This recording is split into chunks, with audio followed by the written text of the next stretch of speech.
होमिओपॅथीची degree असताना ॲलिओपॅथी औषधाची विक्री करणाऱ्या डॉक्टर भन्साली यांच्यावर कारवाई होणे आवश्यक होते। मात्र चौकशी समितीच्या वतीने कारवाई करण्यात येत नसल्याने कारवाई करणार तरी कोण असा प्रश्न नागरिकांना पडला आहे। तर कारवाईनंतरही डॉक्टर भन्साली यांचे क्लिनिक सुरू असल्याची धक्कादायक बाब समोर आली आहे। काही दिवसापासून चर्चेचा विषय ठरलेल्या डॉक्टर अनिल भन्साली यांच्या कुशल क्लिनिकवर चौकशी समितीच्या वतीने कारवाई करण्यात आली होती। तर या कारवाईत डॉक्टर भन्साली यांच्याकडे होमिओपॅथीची डिग्री, त्यांचे क्लिनिकमधून ॲलिओपॅथीची औषधाचा साठा जप्त करण्यात आला होता। तर मार्च 2018 मध्येही भन्साली यांच्या क्लिनिकवर अशा प्रकारची कारवाई करण्यात आल्याची धक्कादायक माहिती समोर आली असून राष्ट्रीय मानव अधिकार व सामाजिक न्याय आयोगाच्या वतीने जिल्हा आरोग्य अधिकारी यांना तक्रार देण्यात आली होती। या तक्रारीमध्ये डॉक्टर अनिल भन्साली यांच्या मुलाचे गांधी चौक परिसरामध्ये कुशल आदित्य एजन्सी या नावाने थोक औषधी विक्रीचे दुकान असून डॉक्टर अनिल भन्साली हे आपल्या क्लिनिकमधून या औषधाची विक्री करत असल्याचं सांगण्यात आलं होतं। तर या तक्रारीवर चौकशी समितीने कारवाई करून डॉक्टर अनिल भन्साली यांच्या कुशल क्लिनिकमधून ॲलिओपॅथी औषधांचा मोठा साठा जप्त करण्यात आला होता। मात्र अद्यापही कारवाई झाली नसल्यानं कारवाई करणार तरी कोण असा प्रश्न नागरिकांना पडला। विशेष म्हणजे डॉक्टर अनिल भन्साली यांच्याकडे होमिओपॅथीची डिग्री असताना ॲलिओपॅथी औषधं विकत असल्याचं दिसून आलं असून या प्रकरणी डॉक्टरांवर कारवाई का करण्यात येत नाही, डॉक्टर अनिल भन्साली यांना पाठीशी का घालण्यात येते असा प्रश्न नागरिकांना पडला आहे।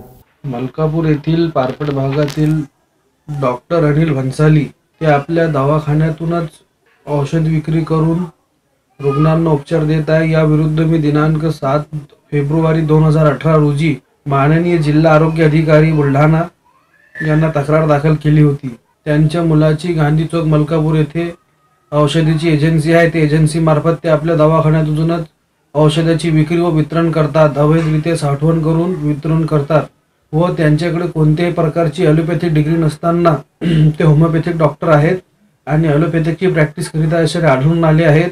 तरी त्यांच्यावर अद्यापही कोणतीही प्रकारची कारवाई करण्यात आलेली नाही। 24 जानेवारी 2018 पर्यंत योग्य ती कायदेशीर कारवाई करण्यात आली नाही व ते दवाखाना सील बंद करून व ती एजन्सी बंद करण्यात आली नाही। तर मी दिनांक 24 जानेवारी पासून माननीय जिल्हाधिकारी साहेबांच्या कार्यालयासमोर आमरण उपोषण करेल व पुढील कोणताही अनर्थ घडल्यास यासाठी प्रशासन जबाबदार राहील। तर या प्रकरणी वैद्यकीय अधीक्षक अमोल नाफडे यांना विचारणा केली असता लवकरच डॉक्टर अनिल भन्साली यांच्यावर कारवाई करण्यात येईल, तसेच पोलीस स्टेशनला सुद्धा तक्रार नोंदवण्यात येणार असल्याचं त्यांनी सांगितलं।